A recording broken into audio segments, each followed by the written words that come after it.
students, I hope your preparation is going good. If not, don't worry. Sri Gurukula is here to help you. And I am Anmol Yadav. I will be your physics and mathematics mentor. I am an IIT-JEE graduate. So bring out your books. Let's make your preparation stress-free.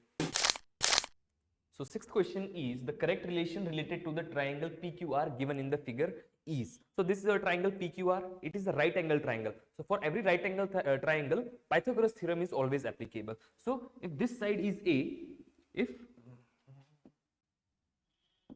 this side is A and this side is B and this side is C, then according to Pythagoras, A square plus B square is equals to C square.